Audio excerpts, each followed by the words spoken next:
nyo natibag ang Senado. Yan ang mensahe ni Senate President Alan Peter Cayetano sa gitna ng magkakahiwalay na investigasyon sa pamamaril sa Senate Building noong nakaraang linggo. Sinagot naman niya ng hepe ng NBI. Nasa frontline ng balitang yan si Dave Abuel. The Senate is under attack, was under attack. This is the Senate of the Philippines. We are allegedly under attack. Ito ang paulit-ulit na pahayag ni Senate President Alan Peter Cayetano matapos ang pamamaril sa Senado noong nakaraang linggo. Pero taliwas dyan ang iginigit ng palaso. Senate siege. Was it under attack? It was not. The Senate was not under attack. It was only the statement made by Senator Alan Cayetano.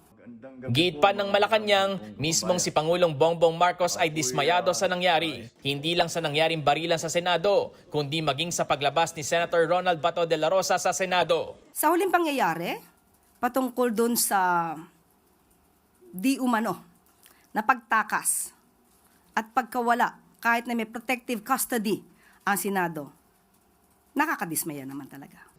Kaya maging ang palaso, nananawagan na rin kay Senator Bato na kusa ng sumuko. Mas maganda po na bilang dating PNP chief at alam naman po niya na may valid warrant of arrest na inisyong ICC at katulad ng sinasabi dati ni Senator Robin Padilla, kung walang kasalanan, lumabas. Pinaiimbestigahan naman ni PNP Chief Police General Jose Melencio Nartates Jr. ang umano'y pag-convoy ng isang police vehicle sa van na pinaniniwala ang sinakyan ni Senator Bato de la Rosa. Mag-aalas 3 ng madaling araw nitong Huwebes nang makita ng News 5 ang itim na van na pinaniniwala ang sinakyan ni Senator Bato palabas ng Senado. Kasunod niyan ang isa pang puting sasakyan na may markings ng Pasay City Police. Nauna nang kinumpirma ng Pasay Police na ang hepe nilang si Police Colonel Joselito De Sesto ang sakay ng naturang police vehicle. Pero hindi raw ito bahagi ng anumang convoy o escort ng sinumang personalidad. Samantala, tinanggap na ng Senado ang suspension order ng Ombudsman laban kay Senate Sergeant at Arms Mao Aplasca. 6 na buwan na suspended without pay si Aplasca na umaming nagpaputok ng warning shot na nagsimula ng gulo sa Senate building.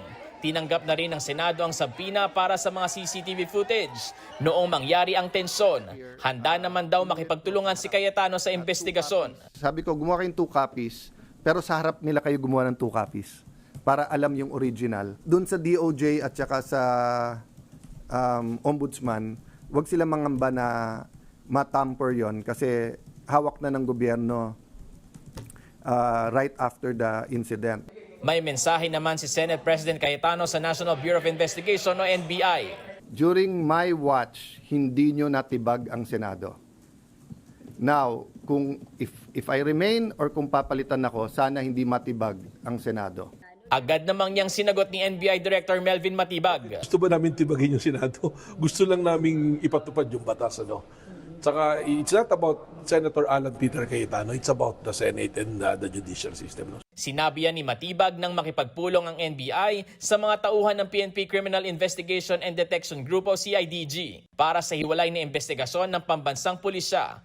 Pagtitiyak ng NBI, wala silang itatago. We participated in the ongoing investigation of CIDG, so lahat ng tao na nagpunta doon sa GSIS, tsaka yung kung ano mga tanong nila sasagutin ng NBI. We are very transparent on this one. Sa ngayon, kinumpirma ng PNP na positibo sa paraffin test ang NBI volunteer na si Mel Oragon na itinuturong suspect sa nangyaring gulo sa Senado. Pero hindi pa masasabi sa ngayon na nagpaputok nga siya ng baril. Nakapagpiyansa na si Oragon para sa mga reklamong direct assault at paglabag sa Comprehensive Law on Firearms and Ammunition. Nagbabalita mula sa Frontline, Dave Abuel, News 5. Naglabas ng panibagong body cam footage ang NBI kung saan nasa pool ang inarestong NBI driver na si Mel Oragon. Sa video, kitang hindi siya armado. Sa kuha ng body cam, nahagip si Oragon na may dalang radyo at jacket. Maririnig ang mga putok ng baril sa oras na 8:15 p.m. Sa isang punto, isinuot na ni Oragon ang kanyang jacket at tumabi malapit sa isang NBI agent. Hanggang sa 8:21 p.m. oras sa footage ay kita si Oragon. Sa video sa inilabas ng NBI, hindi nakitang may hawak na baril si Oragon. Pero nagpositibo siya sa gunpowder nitrates, bagamat hindi naman daw ibig sabihin yan ay nagpaputok nga siya ng baril. Matatanda ang inaresto si Oragon noong nakaraang Miyerkules matapos niyang balikan ng bag na naiwan ng mga tauhan ng NBI sa Senado. Nakapagpiyansa na si Oragon para sa mga reklamong direct assault at paglabag sa Comprehensive Law on Firearms and Ammunition. Pero wala pang update kung nagpiyansa na siya sa 5 pang reklamong kinakaharap niya. Dinala si Oragon sa tanggapan ng NBI mula sa Pasay City Police Station. Mga kapatid, Mean Los Baños po, huwag magpahuli sa mga balita at impormasyong dapat ninyong malaman. Para sa mas malawak na balitaan at diskusyon, mag-follow at mag-subscribe na sa social media pages ng News 5.